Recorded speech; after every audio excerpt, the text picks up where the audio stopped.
Welcome back, I'm the Watch Nerd. On today's video, we're going to be talking about the difference between modern and vintage Rolex. This applies to the Oyster Perpetual, Datejust, more mass-produced ones, mostly those two, the Oyster Perpetual and the Datejust. I have a Datejust from 1990s, and then I have an Oyster Perpetual from the 50s here. We're going to be seeing the differences, and I'm going to be talking about other models that was in the transition, the 70s, the 80s, what happened with both of these watches and where they are today. Let's jump right into it. If you want to win the Chanel chain giveaway, I'm giving it out at 1,000 subscribers. You just have to follow the 4 steps in the description below. Turning ourselves around, this is the Datejust from the 90s, and this is the old OP from the 50s. Looking at these watches, they look very similar and very different at the same time. This is the Datejust line, and then this is the Oyster Perpetual, but this is actually just Oyster. There is no Perpetual. So this is probably the most simplistic Rolex you can ever buy. It's just a time-only hand-wound movement. It's pretty much basic bare bones. A lot of people say this is basic and bare bones, but if they look at this, it's really basic and bare bones, but it appeals to a lot of charms. I personally like just a time-only watch too, but I also really do like that date complication. It really does help out. Now, we're going to start in the actual past and then go to the future here. This is a factory original bracelet, and it is a beautiful white dial Oyster Perpetual. Starting us off, it is a screw down crown, which gives 100 meters of water resistance with most pieces. Hound wound, you can hear it. I'm gonna let you hear for a second. Very beautiful sounding. And then if we pull the crown all the way out, then it is just no hacking. So we could just turn the time here. If I look, you could turn, and that's it. See how the second hand jumps a little bit when you move the time, because it's non-hackable. It's also known as stopping seconds, and it's just it's a complication in a watch. This one does not. So as I said, it is very bare bones. The Jubilee is not screwed, as you can see here. It's also not push-pull pin. It's like this, what they did is they put like metal together. It's like folding links here. And it's pretty cool to see on a Rolex because you don't see it a lot. It gives it charm. I'm going to put it on the wrist really quickly. This is my own. Going to this piece, putting it on the wrist. It's the silky Jubilee that really does it for me, even though I will show you that bracelet, how it over time it stretches. But looking at the wrist, it does not look like a 34 millimeter piece on my wrist. I really don't feel that, especially with the bracelet. I definitely feel like a 36 it wears to me. And I just the way the case is, and it's timeless, it's classic. You can wear this today or in the 50s. Nobody's going to blink an eye and say, wow, that's, an ugly watch. No, or it's too small. I don't think it is. I think it's absolute pure class on the wrist, this one. And it is all stainless steel, smooth bezel stainless steel. The construction it's decent from Rolex. It's not, what you expect from AP or anything like that, but it is nice and it's charmable. That it gives charm. That's what it is. Movement is an Agler, which they bought them out, so now it's an in-house, you would say, but they only made movements for a Rolex. Acrylic glass on the top. I like that. I think that's one of the features. Honestly, I really do like that acrylic. On just the Datejust too, I think it's very charmable, but at the same time, it does give scratches very easily, but you can polish them out. So there's a trade-off there.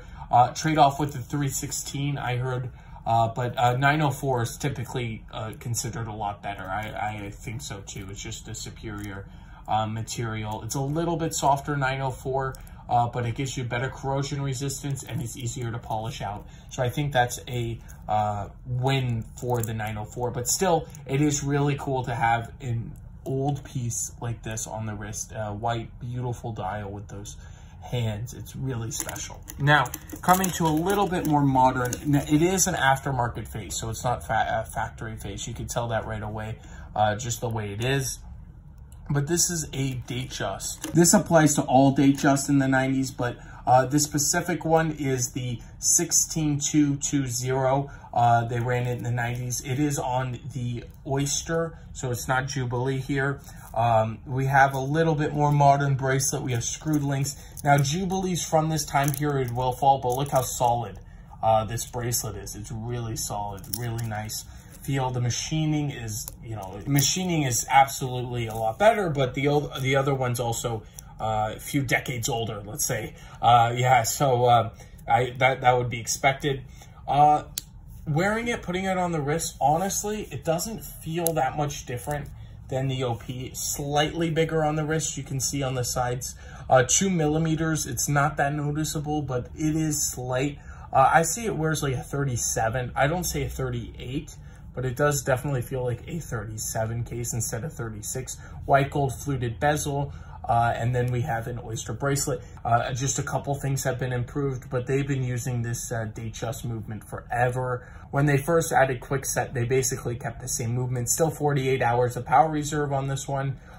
You're getting a quick set date function. Now on the OP, you don't have quick set, but I do have to mention on the 1600 range, on the Datejust, those types, you do not have quick set. So I personally do not recommend going out and buying a Datejust with a non-quick set feature, just because to me, I like the quick set. It's easy, it's accessible, especially you don't want to go through a whole month.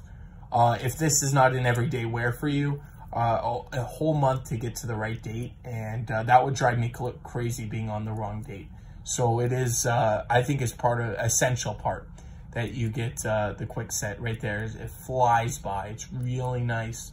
And it's a beautiful black face too. I really love the black face hacking seconds. I also had to pull that out. Now, other Datejust, the quick set version does have hacking seconds. All the complications are the same.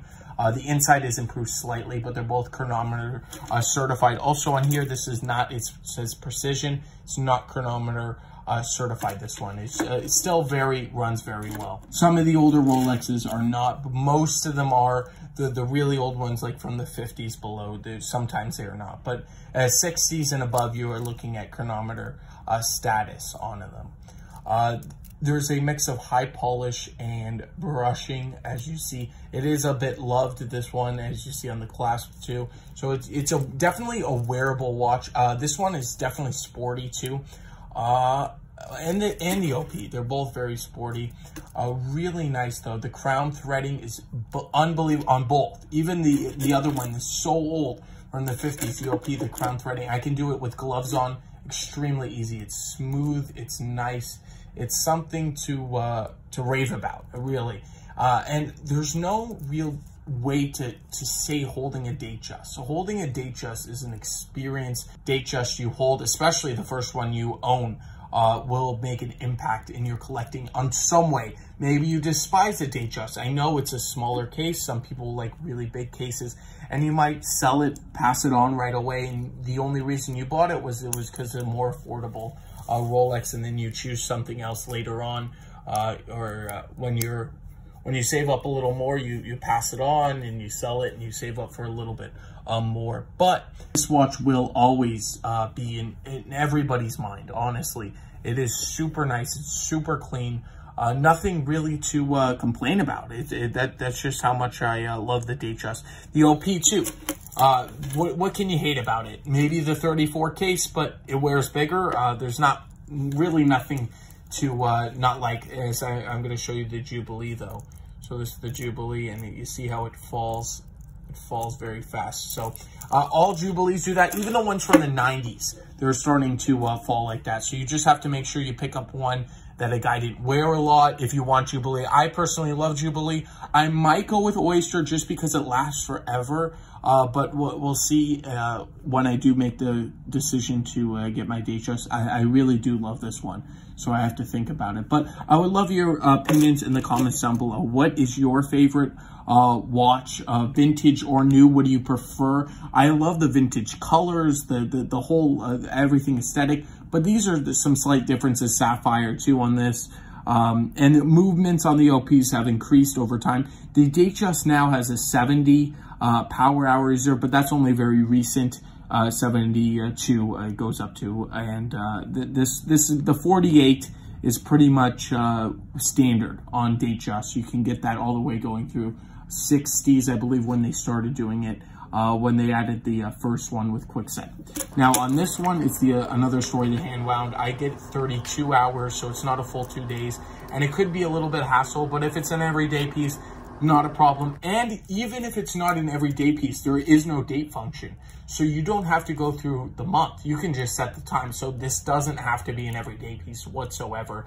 No hacking could be an issue, but when was the last time you need to be super accurate, plus or minus whatever, because the hacking I don't think is a big deal on the piece.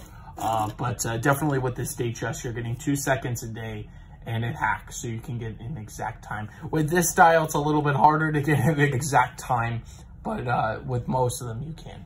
If you enjoyed, please tell me if you want more videos like this, comparisons. I know they're not exactly the same. It would be an ideal world if I had an old Datejust. I think it's kind of cool showing another line because they're very similar. These two are very much brothers in the line because they make a Rolex date at 34 millimeters too, which is basically a Datejust, just a little bit different. I think it's a little less quality. I will leave you with this. Both of them are beautiful stories. Both of these watches have their own unique history. This watch is almost 30 years old. It's in the 90s, and then this watch is decades upon decades in the 50s. This is more than 70 years old, this watch. It's unbelievable, coming out in the 50s. So it's really, really cool to see the around 70 years old and then 30 on this. And you'll also notice, like, there's slight details, no drill lugs. This is 904 too with the corrosion resistance, automatic. There's a lot of things that go into it, but I just wanted to show you the aesthetic, what it feels like, some wrist shots, and what I really think. I think, personally, my style would like a little bit newer just because I'm not ready, I think, for an old one. I love an old one. I definitely want to collect one of these OPs or Datejust, but the Sapphire being upgraded, I like the Heslite a little bit more, but the movement too, I think it's a very nice piece to own, very nice piece to wear, and you can scratch it up. You know, you could scratch up either one, but this one is a little less, you know, headaches worrying about the watch and worrying about the bracelet. This one, I feel like a little more solid end links there too. It's a lot more solid. So I want to thank you all for watching. If you enjoyed, please content coming your way. And if you want to win the Chanel chain giveaway, there are 4 steps in the description. I want to thank you all for watching, and I'll catch you in the next one.